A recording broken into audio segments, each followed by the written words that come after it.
Hello, my name is Bella Dame, and this is my MYP project. One reason I chose to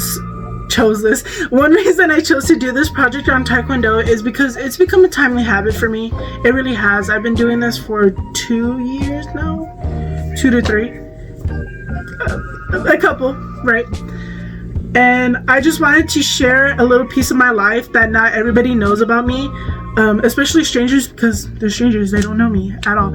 But I wanted this video to serve as some sort of entertainment, and it definitely will. Some of the clips of me in this video are really like what is she doing?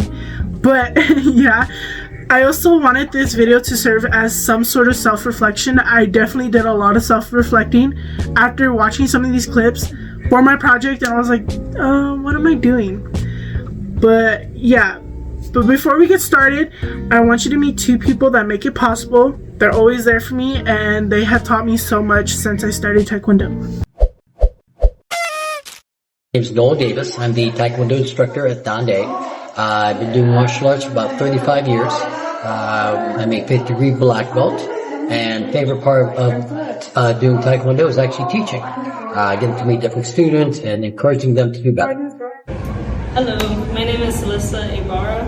I'm a 3rd degree decided. This is not my job, but anyways, I've been teaching Taekwondo for around 8 years. My favorite thing about instructing is seeing all the kids succeed and do better. Now that you learned a little bit more about my teachers, here's what I learned during the course of being a purple belt.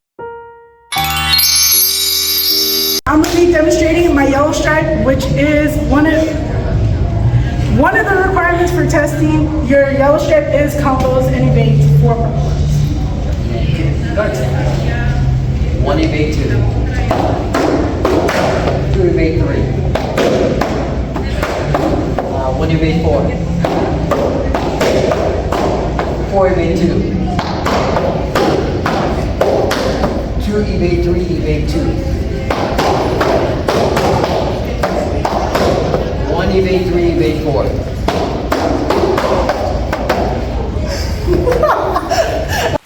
This is Sakari, her sister. She'll be performing her green stripe. In the next clip, you will see her do a 360 hook kick and a number 3 leg front jump kick.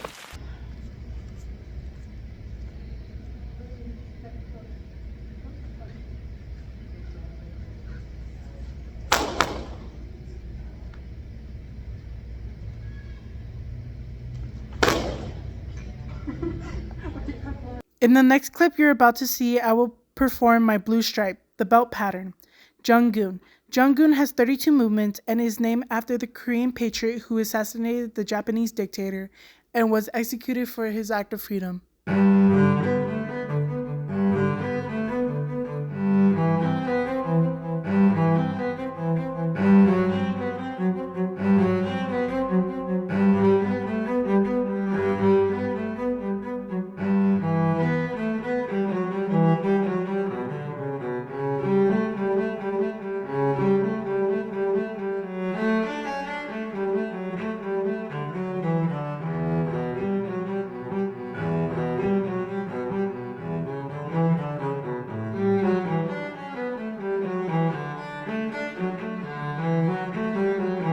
Hey guys, today I'm testing at 11 a.m. and here's what you should know about testing. Here are the 3 sections of testing: forms, sparring, and board break. However, since I'm not a recommended brown belt or higher just yet, I won't be performing board breaks during testing. However, I will still give information about this section. To start with, forms. Forms is essentially performing the belt pattern in front of judges. They score you based on your stances, snap and power, and the performance itself. So for example, say your stances are weak, your knees aren't bent, your front stance isn't long enough, your sitting stance isn't shoulder width, you lose points. Say you forget a punch or kick, you forget a transition, you also lose points. Snap and power, your form is weak, you're not putting everything you have in it, you lose points. If you're asked to perform the pattern more than twice, the chances of passing decrease. If you're asked a 3rd time to perform, you probably fail the form section. And passing between 1 or 2 tries is really important because it shows the judges, like, maybe in your first round you made a mistake or you slipped up, and then your second round you got your act together. However, the third round is your last and final chance, and if you still didn't do it right, then you didn't pass. The form section, at least.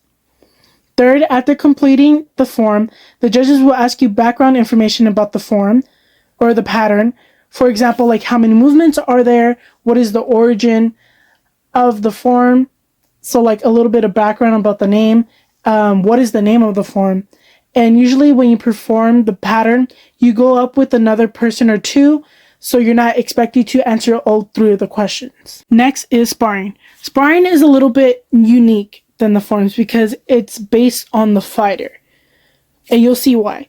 So the rounds depend on your belt level or your belt color, and you can only spar a certain number of rounds depending on your color. So for example, purple belts, they spar about 6 to 7, and that's an accident, and I'm being for real, rounds of sparring. Your partner is determined on your rank, your strength, and your size. So it's in turns, it's like fighting yourself, which could be a little scary because that person could be a higher rank than you or a lower rank, but everybody in the studio is taught to kick butt. So you should be scared anyways.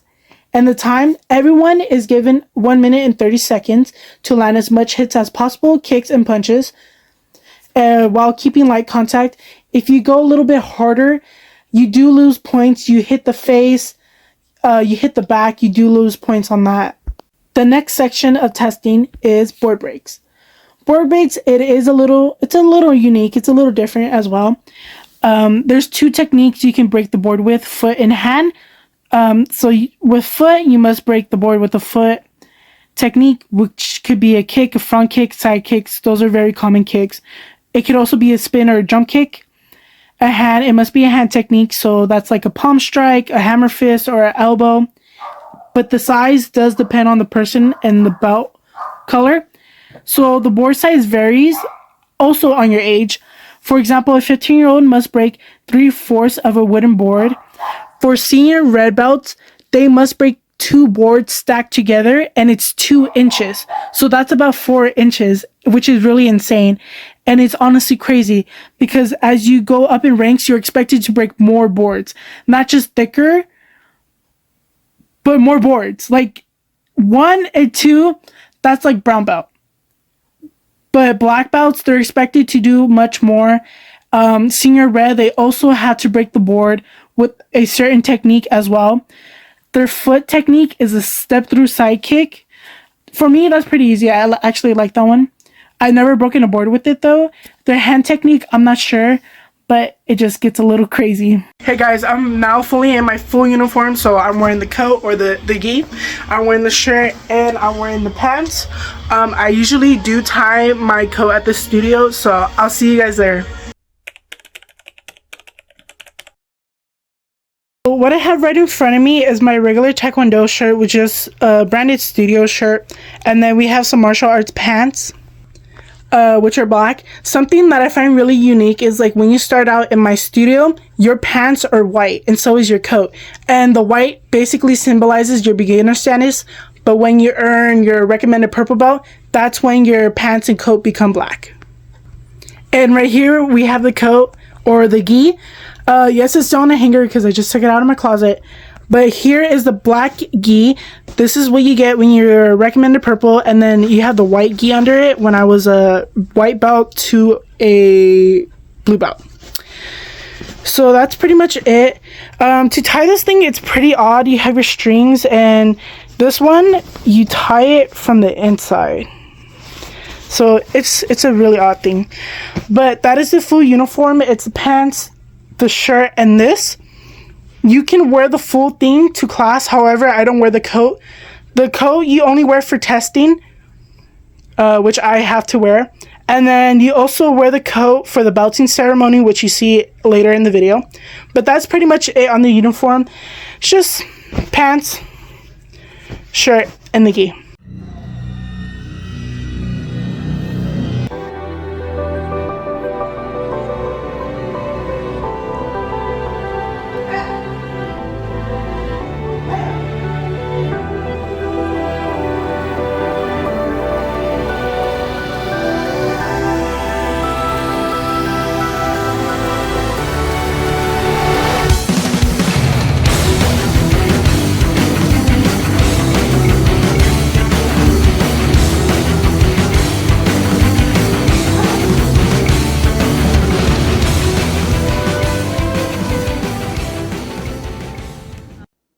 Sparring is next, unfortunately.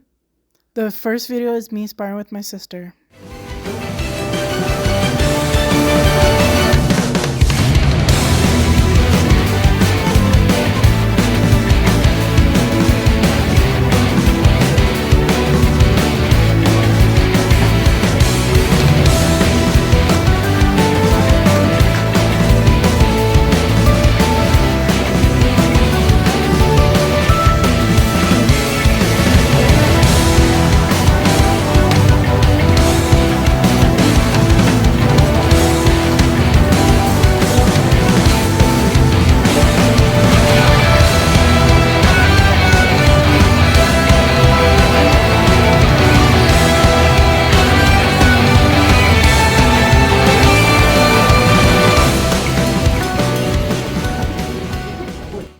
In this video, I'm sparring with my friend Annalise.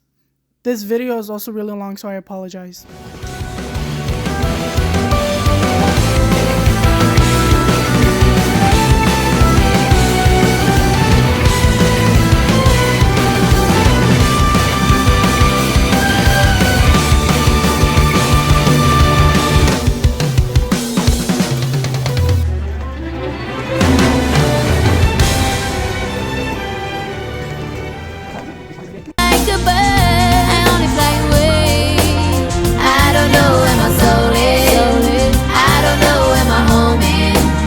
This is Tuesday after testing, and we're gonna see if we got our brown belts. I mean, our recommended brown belt. Yes, sir. You go all the way towards the side, go around everybody. And then you go back towards me.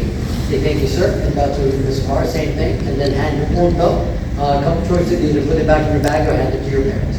Everybody got it? Okay. So I'd like to introduce from Solid Purple to recommended brown belt. We have Bella.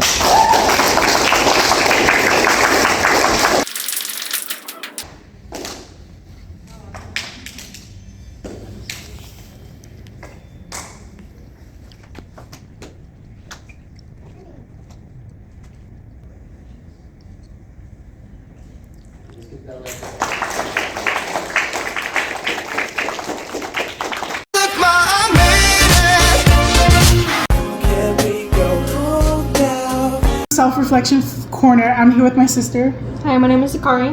and I will be asking her questions, and then she'll be asking me the same questions, and we're just gonna give our opinions on how we did during testing. So starting off with the first question, how do you think you did during testing? I think I did pretty well, but there's definitely things I need to work on. Going into the second question, what is something you need to improve on for the next time? I definitely need to improve on my sparring and holding my hands up to avoid getting hit. Third, how will you achieve this change? I will achieve this change by definitely practicing blocking and countering for sparring, like against Pad or you. My turn. How do you think you did during testing? Ooh, it was definitely questionable. I think, like, there's a lot of stuff I need to work on. Like, there's a lot. Okay. What is something you need to improve on for next time? Something I need to improve on is not leaning forward during my stances. Like, keeping a straight back. Like, even right now, I'm slouching. Like, even during the video, you can see me in the form section. I'm, like leaning forward. And I need to stop doing that. And another thing I need to improve is, like, using my hands more. Because even in the video, and I know this, like, even out of the video, I rely on my legs too much, and I need to start using my arms and hands more. But yeah. How will you achieve this change? Well, first the back thing. I know I need to sit up straight, so like just like a constant reminder. Second, what was the second thing? So not relying on your legs as much. Oh yeah. As your hands. Okay. I can just like practice like more on boxing and like trying to forget like my legs aren't the only thing. Was that it? I know. Okay, well, that is the end of our self-reflection corner. We'll see you next time.